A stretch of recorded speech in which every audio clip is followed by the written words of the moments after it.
نحمدہ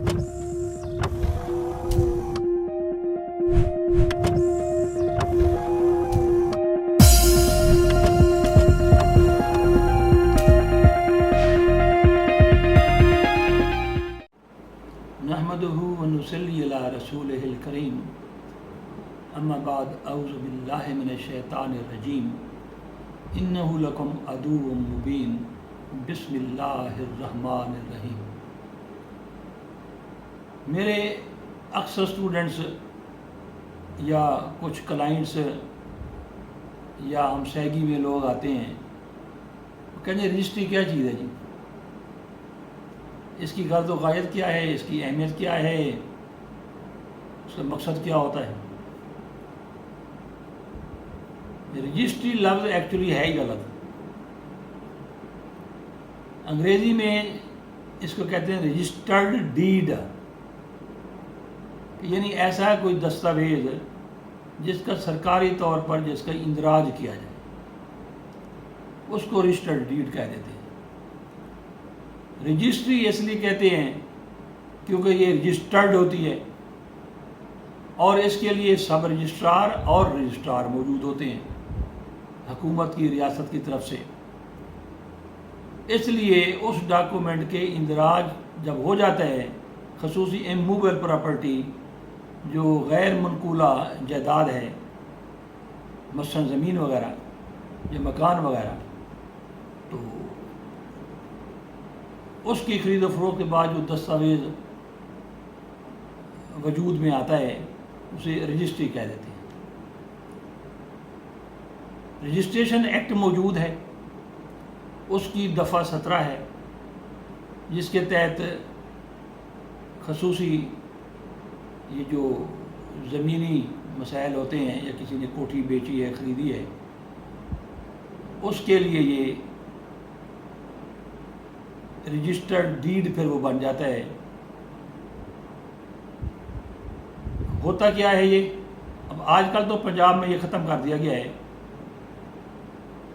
یعنی وہ stamps paper اور وہ اس قسم کی چیزیں تو ختم ہو گئی ہیں، لیکن اس کا رجسٹریشن ہوتی ہے اس کی۔ مثلا کسی نے کسی کو کوئی جائیداد بیچی ہے تو اس کا طریقہ کار بیچنے کے تو میں نے پہلے شاید آپ کو بتایا تھا۔ ایک طریقہ تو ہے کہ آپ زبانی کلامی پیسے دے کے قبضہ لے لیں،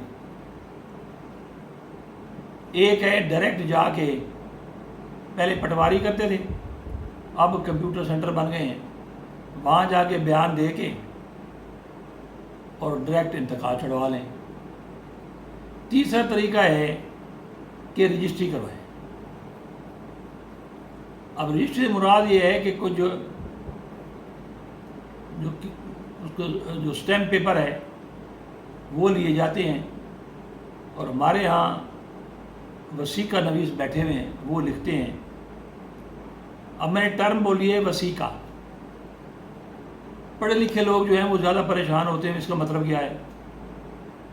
وثق کہتے ہیں مضبوطی کو، پکی چیز کو۔ آپ کہتے ہیں نا میں صرف وثوق سے کہتا ہوں، اس کا مطلب ہوتا ہے میں لکھ کر کہنے کے لیے تیار ہوں۔ جو ریٹن چیز کوئی ہوتی ہے اس لیے پھر اسے وثیقہ کہہ دیتے ہیں۔ ہر بندہ بات کر کے مکر جاتا ہے، لیکن جب لکھ لیتا ہے نا پھر وہ نہیں مکرتا، اس کو ڈیویٹ نہیں کر سکتا، پتہ ہے کہ لکھا ہوا ہے، اٹھا کے غلط پیش کر دے گا۔ تو اسی رجسٹری کو وثیقہ بھی کہتے ہیں۔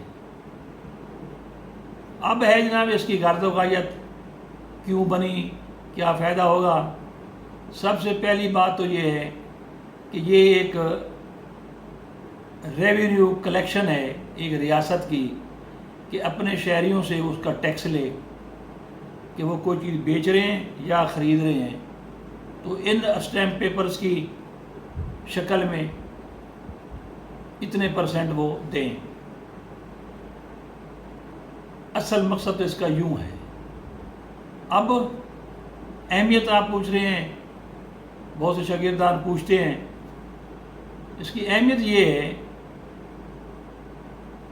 کہ جب آپ کے پاس یہ ٹائٹل ڈیڈ نہیں ہوگا، یعنی جب یہ رجسٹری آپ کے پاس آ جائے گی بن کے، تو آپ آنر کہلائیں گے، وہ آپ کا آنرشپ ڈیڈ ہے۔ کسی پر شفا کرنا ہے تو آپ یہ کاغذ نکال کے سامنے رکھیں گے عدالت کے، تب شفا کر سکیں گے۔ یعنی نو یو ہے بیکم لیگل آنر، کہ آپ کے پاس ایک ڈیڈ ہے اور وہ سرکار کی طرف سے دیا ہوا ہے۔ اس کا بہت بڑا فائدہ ہے، آپ کسی کی ضمانت دینا چاہتے ہیں تو آپ کو یہ ڈیڈ پیش کرنا پڑے گا۔ ایسے نہیں ہے کہ آپ کسی کاغذ پر لکھیں اور اپنے آپ کو مالک بھی آپ کو کہا جائے، نہیں، یعنی آپ کی اسٹیمپ لگ گئی ریاست وقت کی کہ جناب آپ مالک ہیں، اور جب آپ اسے عدالت میں پیش کریں گے تو اس کی ایویڈینشلی ویلیو ہوگی، عدالت اسے تسلیم کرے گی۔ اگر کسی اس جو جگہ آپ نے خریدی ہے اس کی رجسٹریشن آپ نہیں کرواتے تو پھر اس کو عدالت بھی تسلیم نہیں کرے گی۔ جب بھی آپ کو کیس ہم کرتے ہیں عدالتوں میں، کوئی شخص چیلنج کرتا ہے تو اسے پریزمپشن آف ٹروتھ حاصل ہے۔ وہ بات کی بات ہے، آپ چیلنج کریں کہ جناب انہوں نے فراڈ کیا ہے، یوں کیا ہے، وہ کیا ہے، ہو جائے، لیکن اس کا قیاس، اس کی پریزمپشن، اس کی سپوزیشن فوری عدالت پوچھتی ہے، رجسٹرڈ ڈاکومنٹ ہے۔ اس کا مطلب پھر کیا ہوتا ہے کہ جناب ہر شے مکمل ہے، اس کے دو گواہ ہوتے ہیں۔ قانون شہادت کی آرٹیکل 87 موجود ہے، دو گواہان وہ موجود ہوتے ہیں۔ ایک سب رجسٹرار اس کو باقاعدہ انٹر کرتا ہے، اس کے بیک پر اس کی انڈورسمنٹ ہوتی ہے کہ جناب فلاں میرے پاس آیا، فلاں آیا، میں نے اس کے بیان لیے، میں نے اتنے پیسے میرے سامنے گن کر دیے گئے، اس کی ڈینامینیشن اتنی تھی۔ مثلا ڈینامینیشن کیا ہے، یعنی 10 کا نوٹ تھا، 20 کا تھا، 1000 کا، 5000 کا، باقاعدہ وہ لکھتا ہے پیچھے۔ تو اس لیے اسے پھر پریزمپشن آف ٹروتھ حاصل ہوتی ہے کہ آپ اس کو کسی بھی جگہ پیش کر سکتے ہیں۔ یہی رجسٹری کا پھر انتقال چڑھتا ہے آگے، میوٹیشن رجسٹر اسے کہا جاتا ہے۔ اس انتقال کے بعد پھر یہ جمع بندی میں چلی جاتی ہے، مثل حقیقت میں جو ریکارڈ آف رائٹ ہوتا ہے اس کے اندر یہ چلی جاتی ہے۔ پھر جب آپ اس کو مزید بیچنا چاہتے ہیں تو وہ فرد ملکیت پھر آپ جا کے لے لیتے ہیں، کیونکہ آج کل کمپیوٹر سینٹر موجود ہے، وہاں سے آپ فرد ملکیت لی اور اس کو مزید اگر آپ بیچنا چاہتے ہیں تو اس کے ذریعے بیچ سکتے ہیں۔ اور مثلا آپ اپنا کوئی میٹر وغیرہ لگوانا چاہتے ہیں گھر میں، واپڈا کے دفتر میں بھی وہ رجسٹری مانگتے ہیں، وہ آپ کو دینا پڑے گی۔ ٹیلی فون ہے، آپ کو یہ دینا پڑے گی، رجسٹری دینا پڑے گی۔ سوئی گیس ہے، آپ کو یہ رجسٹری دینا پڑے گی۔ یہ آپ کا ٹائٹل ڈیڈ ہے، یہ آپ کی ملکیت ہے۔ اس کی غرض و غایت یوں ہو گئی۔ اس کے فائدے یہ ہیں کہ اس کے بغیر آپ کو مالک ہی نہیں سمجھا جائے گا۔ بعض اوقات یہ ہوتا ہے کہ آپ پیش کرتے ہیں ڈاکومنٹ رجسٹریشن کے لیے، سب رجسٹرار ریفیوز کر دیتا ہے، اس کے لیے آپ پھر رجسٹرار کے پاس اپیل کرتے ہیں۔ اگر رجسٹرار بھی انکار کر دے تو پھر آپ سول کورٹ میں آتے ہیں اور دعویٰ کرتے ہیں کہ جناب ان کو ڈائریکشن دی جائے کہ یہ میری ہر چیز درست ہے، کیوں نہیں کر رہے؟ اس پر پھر سول کورٹ کا اختیار ہے، وہ انہیں ڈائریکشن دے سکتی ہے۔ یا مینڈیٹری انجیکشن کا آپ دعویٰ کریں گے، حکم امتناعی تاکیدی، کہ جناب نے حکم دیا جائے کہ میری ہر شے درست ہے تو یہ اس کی ڈاکومنٹ کی رجسٹریشن کریں۔ تو رجسٹریشن کرتے وقت وہ پھر ساری چیزیں دیکھتے ہیں، ایز پر لا جو چیزیں ہوتی ہیں، تو وہ یوں سمجھ لیں کہ اس کے اندر پوری ڈسکرپشن آف دا پراپرٹی ہوتی ہے۔ مثلا کھیور نمبر کیا ہے، خطونی نمبر کیا ہے، خسر نمبر کیا ہے، مربع نمبر کیا ہوگا، قلہ نمبر کیا ہے، یہ ساری اس کا حدود اربع کیا ہے، اس کی پوری کلیریفائڈ وے میں اس جائیداد کی تفصیل ان ٹوٹو ہر لحاظ سے وہ آ جاتی ہے۔ کوئی بندہ بھی کل کو آ کے چھیڑ خانی کرے مقدمہ کرے. جب رجسٹری کروائی جاتی ہے تو یہ بات بڑی اہم ہے کہ اس کا جو نمبر ہے وہ صحیح لکھنا چاہیے. ہمارے پاس کیسز آتے ہیں، رجسٹری تو موجود ہوتی ہے، اس میں جو نمبر لکھا ہوتا ہے اس پر قبضہ کسی اور کا ہوتا ہے. وہ کہتے ہیں ہم تو 40 سال سے قابض ہیں. بھائی قابض تو آپ ہیں، جو نمبر تھا پھر وہی لینا تھا نا. اس کے لیے پھر ضروری ہوتا ہے شجرہ پارچہ ہوتا ہے. وہ پٹواری کو بلاتے ہیں، وہ موقع پر جاتا ہے، دیکھتا ہے کہ جناب یہ واقعی یہی نمبر ہے جس کا پوزیشن لیا گیا، جس کی رجسٹری کروائی گئی. تو کچھ لوگ جو پڑھے لکھے ہیں عام طور پر بہت غلطی کرتے ہیں کہ ہم پڑھے لکھے ہیں، کسی کی ضرورت ہی نہیں ہے. تو وہ جا کے ہمارے یہاں یہ ایک ظلم ہے کہ یہ رجسٹریاں لکھنے والے ہیں یہ 8-10 جماعتیں پڑھے ہوتے ہیں. حالانکہ یہ جو پیشہ ہے یہ ایڈوکیسی والا پیشہ ہے. ایک ایڈوکیٹ جو ہے وہ اپنے 3 سال میں جا کر یہ چیزیں دیکھتا ہے، پڑھتا ہے. یہ جو پلیڈنگ کنونشن کا جو سبجیکٹ ہے تو یہ تو وکیل کا ہے. تو لکھنے والے وہ 8-10 جماعتیں ان کو پتہ ہی نہیں ہے.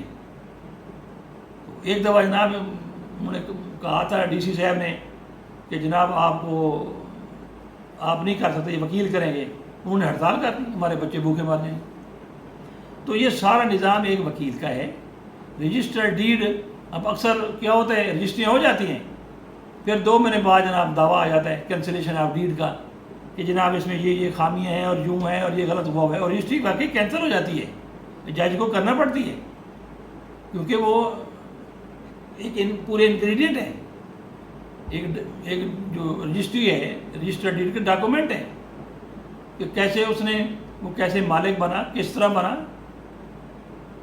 کیا کیا چیزیں اس نے سامنے رکھی تھی وغیرہ وغیرہ.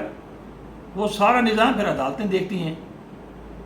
تو رجسٹرار جو ہوتا ہے وہ ایکچولی کورٹ نہیں ہوتا. یہ سب سے بڑی اہم نقطہ نوٹ فرما لیں کہ جو سب رجسٹرار ہے وہ کورٹ نہیں ہوتا.